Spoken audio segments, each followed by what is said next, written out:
నమస్కారం. Welcome to I dream. ధర్మ మార్గం కార్యక్రమానికి స్వాగతం. నేను మీ విజిత.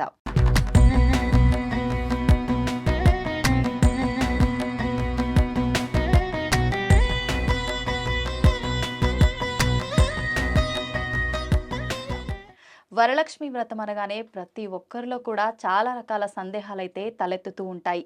అయితే ఎటువంటి సందేహాలు తలెత్తుతూ ఉంటాయి? అసలు వరలక్ష్మి వ్రతం ఏ సమయంలో ఆచరించాలి? ఉదయం సమయంలోనా? లేక సాయంత్రం సమయంలోనా? ఈ వ్రతాన్ని ఎవరు ఆచరించాలి? ఇది ఆనవాయితీ ఉంటేనే ఆచరించాలా? అసలు అమ్మవారికి ఏ రకమైన నైవేద్యాలు నివేదన చేయాలి? ఏ రకమైన పుష్పాలతో పూజ చేయాలి? ఒకటేమిటండి, చాలా రకాల సందేహాలుంటాయి. మరి ఇంకెందుకు ఆలస్యం? ఈ సందేహాలన్నింటినీ మనం గురువుగారితో మాట్లాడి తెలుసుకుందాం. ప్రస్తుతం నాతో పాటు ఉన్నారు ప్రముఖ జ్యోతిష్యులు బ్రహ్మశ్రీ నందిబట్ల శ్రీహరి శర్మ గురువు గారు. ఇప్పుడు వారితో మాట్లాడి సందేహాలన్నింటినీ నివృత్తి చేసుకుందాం. నమస్కారం గురుగారు. వాగర్థావివ సంపృక్తౌ వాగర్థ ప్రతిపత్తయే జగతః పితరౌ వందే పార్వతీ పరమేశ్వరౌ. సదాశివసమారంభాం శంకరాచార్య మధ్యమాం అస్మదాచార్య పర్యంతం వందే గురు పరంపరాం.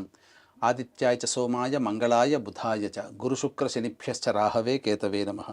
శృంగేరి పీఠాధిపతులకి, కంచి పీఠాధిపతులకి నమస్కారములు తెలియచేసుకుంటూ కార్యక్రమాన్ని ప్రారంభిద్దాం. గురుగారు, వరలక్ష్మి వ్రతం అనగానే ప్రతి ఒక్కరిలో కూడా ఈ వ్రతం ముఖ్యంగా అసలు ఏ సమయంలో చేయాలి, ఎలా మొదలు పెట్టాలి, ఇది ఆనవాయితీ ఉంటేనే చేయాలా, ఇలాంటి సందేహాలు అయితే చాలా ఉంటుంటాయి.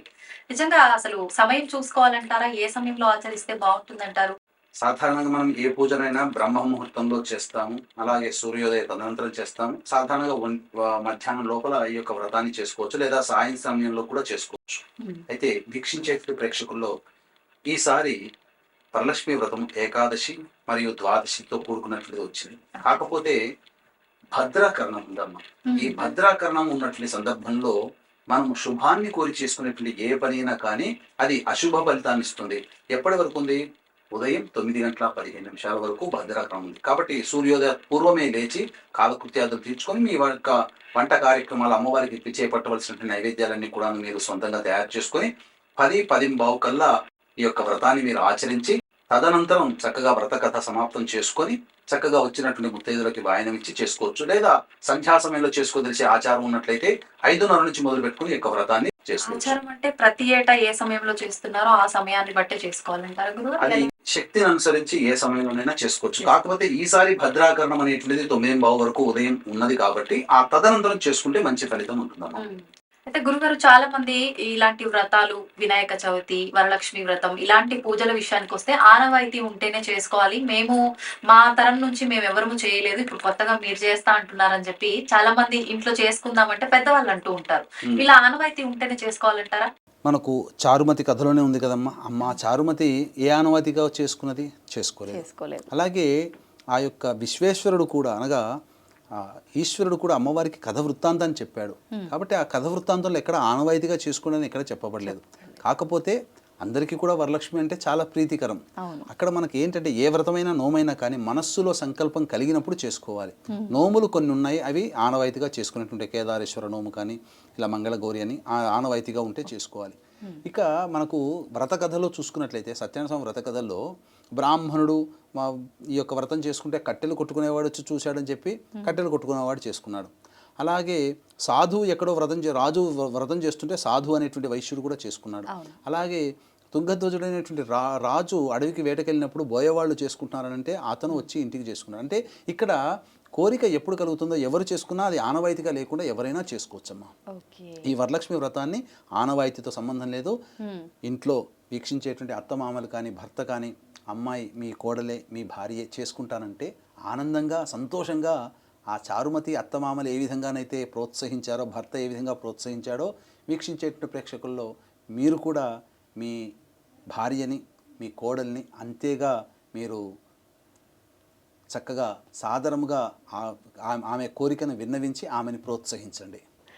గురుగారు, ఇంకొక సందేహం ఏంటంటే, వరలక్ష్మి అమ్మవారి పూజ చేసుకునే వాళ్ళు ఖచ్చితంగా కలశం పెట్టాల్సిందేనా, కలశ పూజ చేయాల్సిందేనా?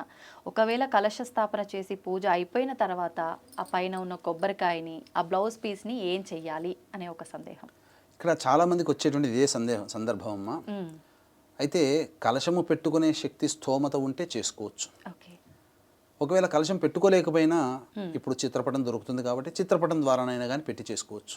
భక్త కన్నప్ప ఏ మంత్రాలు ఉపాసించి ఏ దేవతని కొలిచాడు? విశ్వేశ్వరుని, ఈశ్వరుని కొలిచాడు కదా. మరి అంత మాత్రాన ఆయన మంత్రాలతో ఉపాసించాడా? భక్తి ప్రధానం ఇక్కడ. కాబట్టి వీక్షించేటువంటి ప్రేక్షకుల్లో భక్తిగా ఈ యొక్క పూజ వ్రతాన్ని చేసుకోండి. అయితే చాలామందికి ఉండేటువంటి సందర్భము, ఈ జాకెట్ పీస్ పెట్టుకున్నది ఏం చేయాలి, అలాగే కొబ్బరికాయని ఏం చేయాలి. ఈ కొబ్బరికాయని మళ్ళీ తిరిగి వచ్చే శ్రావణ మాసం, మన వచ్చేటువంటి శుక్రవారంలో మీరు నైవేద్యంగా మీరు అమ్మవారికి ఏదన్నా బెల్లం పాయసం చేసుకొని నైవేద్యంగా తినవచ్చు. అందరూ కూడా నైవేద్యంగా పెట్టనవసరం లేదు. ఇంట్లో బెల్లం పాయసం ఆదివారం ఎట్లాగో వస్తుంది, రవివారం కాబట్టి బెల్లం పాయసం చేసుకొని స్వీట్ తినవచ్చు. లేదు ఈ యొక్క జాకెట్ ముక్కలోనే ఈ యొక్క కొబ్బరికాయని చుట్టి దాంతోపాటుగా ఎర్ర గురువింద, నల్ల గురువింద గింజలు, తెల్ల ఆవాలు, మిరపకాయలు, తోక మిరియాలు, అలాగే జిల్లేడు గింజలు, అలాగే గవ్వలు, ఇవన్నీ కూడా మళ్ళీ ఈ సంబంధించినటువంటి పటిక, తినే బెల్లం కాదు పటిక, ఆ పటికని ఆ యొక్క జాకెట్ పీస్లో చుట్టి ఈ యొక్క కొబ్బరికాయను కూడా అందులో చుట్టి ఇంటికి గృహంలో మీరు రక్షగా దిష్టి పోవడానికి విధంగా, నరదృష్టి పోవడానికి ఇంటి ప్రధాన సింహద్వారానికి కట్టవచ్చు. లేదు ఈ జాకెట్ పీస్ని మీ అమ్మగారికో మీ అత్తగారికో ఇచ్చి కుట్టించుకోమని ఇవ్వవచ్చమ్మా. గురుగారు, ఈ వ్రతాన్ని ముఖ్యంగా వివాహమైన స్త్రీలే ఆచరించాలా, లేదు అనంటే పెళ్ళి కాని వారు, భర్త లేని స్త్రీలు కూడా ఆచరించవచ్చా అనే సందేహం అయితే చాలా మందిలో ఉంది గురుగారు. ఎవరు ఆచరించవచ్చు అంటారు? మనకు ఈ చారుమతి అనేటువంటి కథలోనే తెలుస్తుందమ్మా, వివాహమై భర్త ఉన్నటువంటి స్త్రీలు ఆచరించినట్టుగా మనకున్నది. కాబట్టి వివాహమైన స్త్రీలు మాత్రము ఈ యొక్క వ్రతాన్ని ఆచరించాలి. అలాగే పెళ్లి కాని అమ్మాయిలు కూడా ఆచరించినట్లయితే ఈ యొక్క అమ్మవారి యొక్క అనుగ్రహం వల్ల విష్ణు భగవాను అంతటి యొక్క భర్త వీరికి లభిస్తాడు. ఇక్కడ చాలామందికి ఆడవాళ్ళకి ఏంటంటే, తాను వివాహం చేసుకున్నప్పుడు భర్త ఉన్నప్పుడు చక్కగా ఈ యొక్క పూజ విధానాన్ని ఆచరించుకున్నాం, ఇక భర్త లేరు, అమ్మవారి మీద ప్రేమ భక్తి ఉంటుంది, అయ్యో చేసుకోలేకపోయామనేటువంటి ఒక భావన ఉంటుంది. అటువంటి వాళ్ళకి ఏంటంటే రెండవ పక్షంగా మనకు శాస్త్రం ఏం చెప్పబడి ఉందనంటే, మీకు ఈ అమ్మవారి యొక్క ఆరాధన చేసుకోవాలని పూర్వ సువాసినులు, వితంతువులు, వీరు గనక పూజ చేసుకోదలిస్తే మీ కూతురు చేతనైనా కానీ మీ కోడలి చేతనైనా కానీ చేయవచ్చు. లేదు మీకే చేసుకోవాలని కోరికగా ఉంది, మీరు సాధారణంగా అమ్మవారి వరలక్ష్మి ఒక అష్టోత్తర పూజ ఏ విధంగా కుంకుమ పూజ చేసుకుంటామో ఆ విధంగా చేసుకోవచ్చమ్మా. వ్రత విధానంగా చేసుకోనవసరం లేదు. లేదండి నేను మా వారు బ్రతికున్నప్పుడు చక్కగా వ్రత విధానంగా వైభవపేతంగా ఎంతో భక్తి ప్రపత్తులతో చేసుకున్నాను, కాబట్టి భర్త లేడు కాబట్టి ఇప్పుడు నేను చేసుకోవాలనే కోరిక ఉన్నా చేసుకోలేకపోతున్నాను, ఇంకేదైనా మార్గం ఉందా అని కూడా అడుగుతారు. అప్పుడు ఇంకొక మార్గం ఏం చెప్పబడి ఉందంటే, మనకు శాస్త్రం ప్రకారం ఇది చెప్పబడేటువంటి ఒక అభిప్రాయము నా అభిప్రాయం కాదండి, పండితులని సంప్రదించినటువంటి అభిప్రాయము, ఇది అధమపక్షంగానే తీసుకోమన్నారు. ఏంటంటే బ్రాహ్మణుణ్ణి కర్తగా పెట్టి చేసుకోవాలి.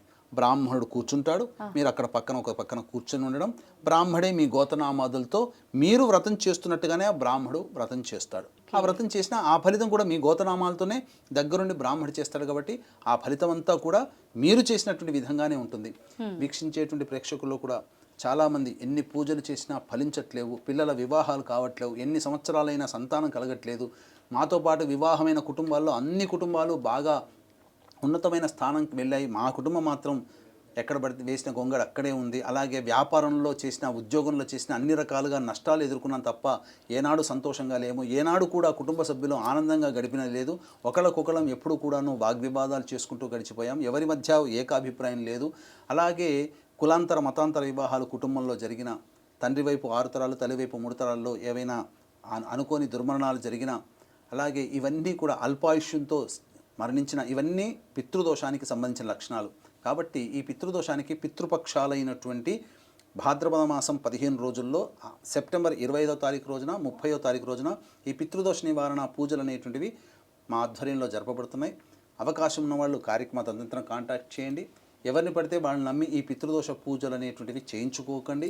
శాస్త్రీయంగా నియమబద్ధంగా నిజాయితీగా మా ఆధ్వర్యంలో సెప్టెంబర్ 25, 30 తారీఖు రోజున జరుగుతున్నాయి. ఒకవేళ రాలేని పక్షంలో అయితే మీ తరపున బ్రాహ్మణుని కర్తగా పెట్టి ఈ యొక్క కార్యక్రమాన్ని అంతా కూడాను సశాస్త్రీయంగా చేయించి మీకు వీడియో కూడా పంపడం జరుగుతుంది. అవకాశం ఉన్న వాళ్ళు కార్యక్రమ తదనంతరం కాంటాక్ట్ చేసి పూర్తి వివరాలు తెలుసుకోవచ్చు. గురుగారు, ఇంకొక పెద్ద సందేహం అనే చెప్పాలి. ఇది అమ్మవారికి నైవేద్యంగా ఎటువంటి పదార్థాలను, ఎటువంటి పిండి వంటలను నివేదన చేయాలి, వాయనంగా ఏం ఇవ్వాలి అని ఇది చాలా పెద్ద సందేహం అందరిలో కూడా. దాని గురించి తెలియజేయండి. నైవేద్యములు అనేటువంటివి ఉన్నప్పుడు చిన్న వాళ్ళ దగ్గర నుంచి ధనికులైనంత వాళ్ళు కూడాను నైవేద్యం విషయంలో వాళ్ళ యొక్క స్థాయికి తగ్గట్టుగా, తాహతుకు తగ్గట్టుగా పెట్టుకుంటారమ్మా. ప్రధానంగా 9 రకాల నైవేద్యాలు పెట్టమన్నారు. 9 రకాల నైవేద్యాలు పెట్టలేని పక్షంలో పంచభక్ష్య భోజ్య లేహ్య నైవేద్యములు అని అంటారు. పెట్టుకునే సందర్భంలో 7 రకాలైన, 5 రకాలైన, 3 రకాలైన, కనీసము ఒకటైనా నైవేద్యం పెట్టమన్నారు. ఆ ఒక్క నైవేద్యమే ఏంటి పెట్టాలంటే, ఖచ్చితంగా ఏ నైవేద్యం పెట్టాలి అంటే బెల్లం పాయసంతో చేసినటువంటి నైవేద్యముని అమ్మవారికి నివేదన చేయాలి. గుడాన్నం అంటారు. కాబట్టి అమ్మవారికి బెల్లం పాయసం అనేటువంటిది నివేదన చేస్తే అమ్మవారు చాలా సంతోషిస్తుందటమ్మ. అమ్మవారికి ఇంకా ఏ నైవేద్యం అవసరం లేదు. ప్రత్యేకించి లక్ష్మీ అమ్మవారికి మాత్రం బెల్లం పాయసం నైవేద్యం చాలా ప్రీతికరం. ఓకే. వాయనంగా అమ్మవారికి ఏమి ఇవ్వాల్సి ఉంటుంది గురువుగారు? వాయనంగా మనకు అమ్మవారి యొక్క కథ విధానంలో, చారుమతి కథ విధానంలో చెప్పబడినటువంటి నానబెట్టినటువంటి కొమ్ము శనగలు. ఇప్పుడు చాలా మంది హైబ్రిడ్ శనగలు వాడుతుంటారు. హైబ్రిడ్ వాడకూడదు. కొమ్ము శనగలు, కొంగు శనగలు అని అంటారు, లేదా నల్ల శనగలు అని అంటారు. అవి ఒక రోజు ముందుగా నానబెట్టి వాటిని వాయనంగా ఇవ్వవచ్చు. అలాగే ఖచ్చితంగా మీకు పెట్టదలిస్తే ఈ పూర్ణములు అంటారు కదమ్మా, అంటే పూర్ణ ఫలంలో కొబ్బరికాయ ఏ విధంగా పూర్ణఫలమో నైవేద్యంలో కూడా పూర్ణాన్ని సూచించేది పూర్ణాలు అని అంటారు. కాబట్టి ఆ పూర్ణాలు నైవేద్యంగా వాయనంగా ఇచ్చినట్లయితే శుభం జరుగుతుందమ్మా. ఓకే. గురుగారు, వరలక్ష్మి వ్రతాన్ని ఆచరించే వాళ్ళు ఆ రోజంతా ఉపవాసం ఉండాలా? ఈ యొక్క వరలక్ష్మి వ్రతాన్ని ఆచరించే వాళ్ళు ఉదయం పూట చేసుకునే వాళ్ళైతే మధ్యాహ్నం అనగా 9:15 వరకు భద్రకరణం ఉంది ఈసారి, కాబట్టి చేసుకోకూడదు. 9:15 తర్వాత వ్రతాన్ని ఆచరించి వ్రతం అయిపోయిన తర్వాత వచ్చినటువంటి ముత్తైదులకి భోజనము, అలాగే దక్షిణ తాంబూలాదులు, వాయనము ఇచ్చి తాను భుజించవచ్చు. లేదు సంధ్యా సమయంలో చేసుకునే అలవాటు ఉన్న వాళ్ళు మధ్యాహ్నం పూట పాలు పండ్లు తిని ఉపవాసం ఉండి సాయంకాల సమయంలో పూజ చేసుకొని రాత్రికి ఆ యొక్క వాయనానికి తీసుకోవడానికి వచ్చినటువంటి ముత్తైదులతో సహా కూర్చొని అప్పుడు మీరు భోజనం చేయవచ్చమ్మా. గురుగారు, వ్రతం అంతా కంప్లీట్ అయిన తర్వాత ఆ పూజ దగ్గర మనం యూజ్ చేసిన ఆ పూజా సామాగ్రిని అంతటిని కూడా ఏం చేయాలి అనే ఒక సందేహం గురుగారు. అవునమ్మా, ఈ యొక్క పూజ సంబంధించినటువంటి చేసినటువంటి పూజ పదార్థాలు అనగా పూలు, అక్షితలు, బియ్యము, ఇవన్నీ కూడా ఇవన్నీ ఏం చేయాలనంటే ఈ యొక్క బియ్యము, ఆ కలశంతో కొబ్బరికాయ, జాకెట్ పీసు, ఆ కలశంలో ఆ యొక్క పూజా మందిరంలో ఉన్నటువంటి వస్తువుల్ని ఎవరైతే మీరు పూజ బ్రాహ్మడి ద్వారా చేయించుకుంటారో ఆ బ్రాహ్మడికి దానం ఇవ్వాలి. లేదు సొంతంగా మనం చేసుకున్నామన్నప్పుడు ఆ యొక్క నిర్మాల్యములు, పూజలు వాడబడినటువంటి పూజలు ఏవైతే ఉంటాయో అవన్నీ కూడా ఎవరూ తొక్కనటువంటి చెట్ల పొదలలో కానీ, లేదా నదిలో కానీ, సముద్రంలో కానీ, చెరువులో కానీ వేయవచ్చు. ఓకే. గురుగారు, ఈ వ్రతాన్ని కొత్తగా పెళ్ళైన వాళ్ళు, గర్భంతో ఉన్న వాళ్ళు ఆచరించవచ్చు అంటారా? ఇక్కడ చాలా మందికి ఇదే సందేహం ఉంటుందమ్మా. కొత్తగా పెళ్ళైన వాళ్ళు చేసుకోవచ్చు అంటే నిరభ్యంతరంగా చేసుకోవచ్చు. కాకపోతే పెళ్ళైనటువంటి సంవత్సరంలో మొదటి సంవత్సరంలో శ్రావణ మాసం వస్తుంది కదా, అప్పుడు ఈ శ్రావణ మాసంలో మీరు వ్రతం ఆచరించవచ్చు. మొదటి సంవత్సరం దాటిపోయిందండి, మాకు అంతగా అవకాశం లేదు, మరి పెళ్ళైన 2వ సంవత్సరంలో చేసుకోవచ్చు అంటే చేసుకోకూడదమ్మా. బేసి సంవత్సరంలోనే చేసుకోవాలి. 1వ సంవత్సరంలో కానీ, 3వ సంవత్సరంలో కానీ, ఇలా బేసి సంవత్సరంలో చేసుకోవాలి తప్ప పెళ్ళైన తర్వాత వచ్చే సరి సంవత్సరంలో చేసుకోకూడదు. అలాగే గర్భంతో ఉన్నవాళ్ళు చేసుకోవచ్చా అనే సందేహం కూడా చాలామందికి ఉంటుంది. మనకు శాస్త్రం ప్రకారం చెప్పబడి ఉందంటే కొన్ని ఆచారాల ప్రకారము, కొన్ని ధర్మ సింధు, నిర్ణయ సింధు, అలాగే పరాశర స్మృతి, వీటి ప్రకారము 5వ నెల వచ్చినటువంటి తరువాత పురిటి సూతకంతో సమానం. కాబట్టి అలాగే కొంత గ్రంథాల ప్రకారము 7వ నెల వచ్చిన తర్వాత, ఇది ప్రాంతీయ ఆచారాన్ని దృష్టిలో పెట్టుకుని చేసుకోండి. 5వ నెల వచ్చిన తర్వాతనైనా, 7వ నెల పడిన తర్వాతనైనా ఈ యొక్క పూజలు చేసుకోకూడదు. ఎందుకంటే పురిటి సూతకంతో సమానము.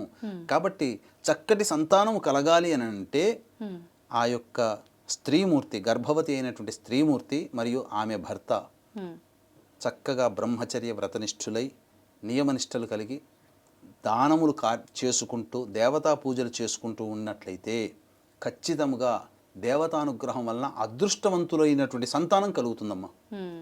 గురుగారు, ఇప్పుడు గర్భంతో ఉన్న వాళ్ళైతే వ్రతం ఆచరించడానికి పనికిరాదు. మీరు చెప్పినట్టుగా 5 లేదా 7 నెలలకు పై మించిన వాళ్ళు, వాళ్ళ ఇంట్లో వాళ్ళు చేసుకోవచ్చు అంటారా? పెద్దవాళ్ళు, అత్తగారు ఉన్న వాళ్ళు చేసుకోవచ్చు. కొంతమందికి ఇంకా ఏంటి సందేహం అంటే పుట్టింట్లో చేసుకోవాలా, మెట్టినింట్లో మెట్టినింట్లో చేసుకోవాలా. అవును. కాబట్టి మనకు మంగళగౌరి వ్రతంలో తల్లి దగ్గరుండి వ్రతం చేయించిన సందర్భంగా ఉన్నది. కాబట్టి ఆ వీలుంటే పుట్టినింట్లోనే చేసుకోవచ్చు, లేదు అత్తగారు దగ్గరుండి చేయిస్తానంటే అత్తగారింట్లోనైనా చేసుకోవచ్చు, నియమం ఏమీ లేదమ్మా. గురుగారు, ముఖ్యంగా ఆ రోజున మనం వ్రతం ఆచరించే రోజున ఇంటిని ఏ రకంగా శుభ్రం చేసుకోవాలంటారు? ఇది చాలా ప్రధానమైనటువంటిదమ్మా. ఎందుకంటే ఎత్ర శుచి తత్ర దేవతాః.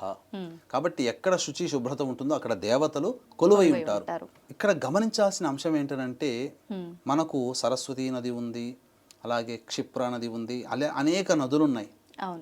లక్ష్మికి సంబంధించినటువంటిది, పార్వతికి సంబంధించింది గంగా నది.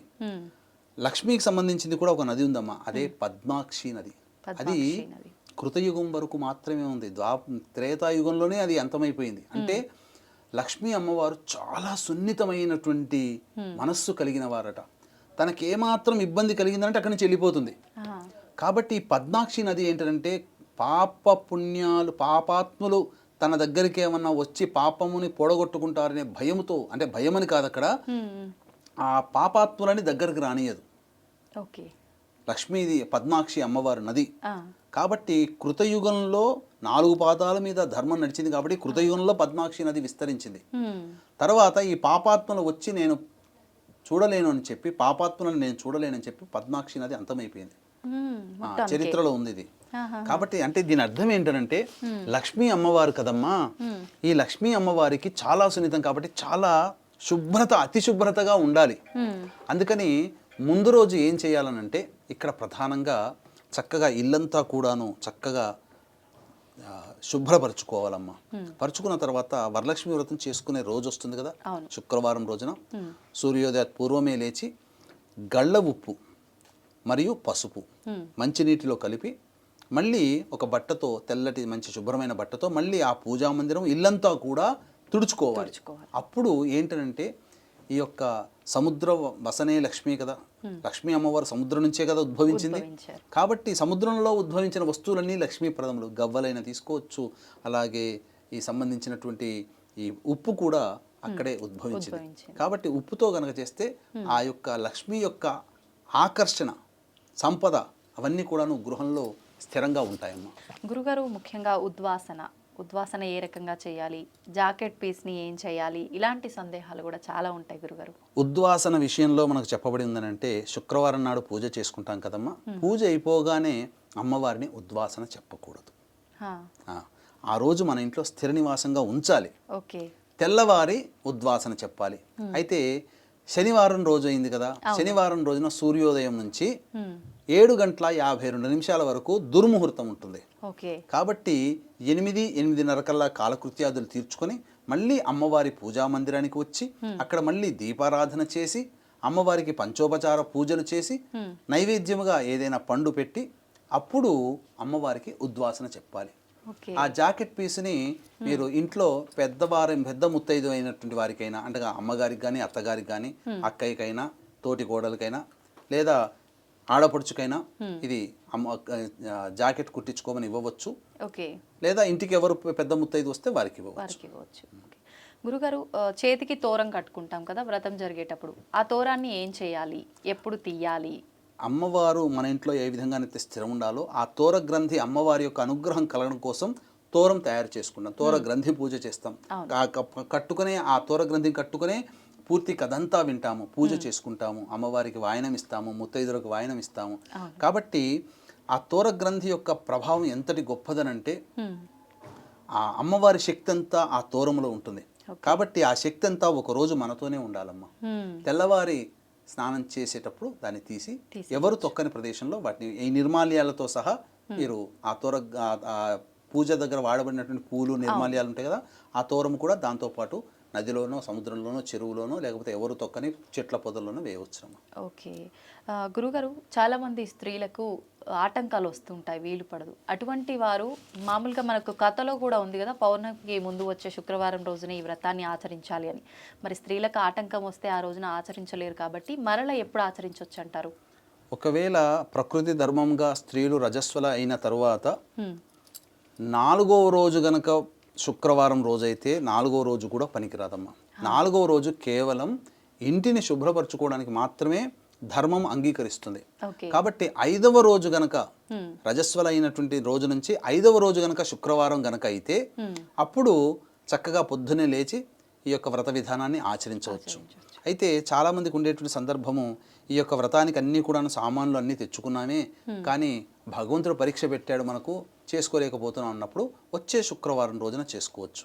చాలామందికి ఇంకేంటంటే ఇంట్లో ఇతరత్ర ఆడవాళ్ళు పిల్లలు ఉంటారు, ఎదిగిన పిల్లలు ఉంటారు, ఇంకా మిగతా తోటి కోడలు కానీ ఇంకెవరైనా ఉంటారు ఇంట్లో ఉన్న వాళ్ళు, వాళ్ళకి ఏమైనా ఇబ్బంది కలిగినప్పుడు ప్రకృతి పరంగా అప్పుడు వాళ్ళు ఆ పూజా స్థలం ముందు రోజు నుంచి, అనగా ఆ దారభ్యత, రజస్వలైన దారభ్యత ఈ పూజ చేసుకునేంత వరకు కూడాను ఇంట్లో ఏ వస్తువులు ముట్టుకోకూడదు. ఒక చోట పూర్వకాలంలో అన్ని కులాల్లో ఆచరించారమ్మా, కాకపోతే ఇప్పుడు కేవలం సాంప్రదాయంగా కొన్ని కుటుంబాలు మాత్రమే ఆచరిస్తున్నారు, ఏ వస్తువులు ముట్టుకోకుండా.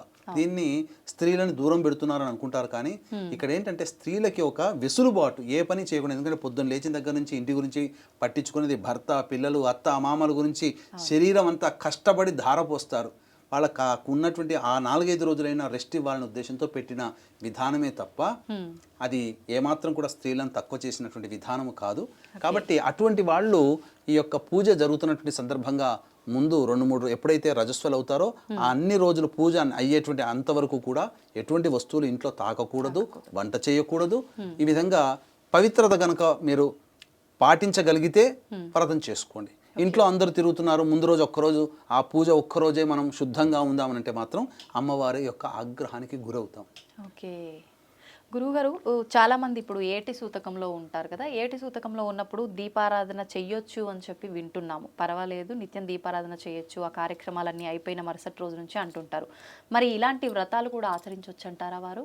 ఏటి సూతకంలో ఉన్నటువంటి వారు అంటే ఇక్కడ చాలామందికి కన్ఫ్యూజన్ ఉంటుందమ్మా. అంటే ఏటి సూతకం అన్నప్పుడు భర్త యొక్క తల్లి కానీ తండ్రి కానీ చనిపోయి సంవత్సరం కాకుండానే ఉన్నప్పుడు ఆ మధ్యలో కనుక శ్రావణ మాసం వచ్చి ఉండి వరలక్ష్మి వ్రతం చేసుకునే అలవాటు కనుక ఉంటే సంవత్సరం తీరేంత వరకు చేసుకోకూడదు. అటువంటి వాళ్ళు ముత్తైదుగా వాయనానికి కూడా వెళ్ళకూడదు. ఇంకొక కన్ఫ్యూజన్ ఏంటనంటే మామగారి యొక్క తమ్ముడో అన్నో చనిపోతారు, వాళ్ళ కుటుంబానికి ఏడు సూతకం ఉంటుంది, ఇక్కడ మామగారికి ఉండదు, మామగారి కుటుంబానికి ఉండదు. ఆ 11 రోజుల వరకు మాత్రమే వారికి ఇబ్బంది. అన్న తమ్ముళ్ళలో ఒకరు చనిపోతే మిగతా వాళ్ళకు ఉండదు.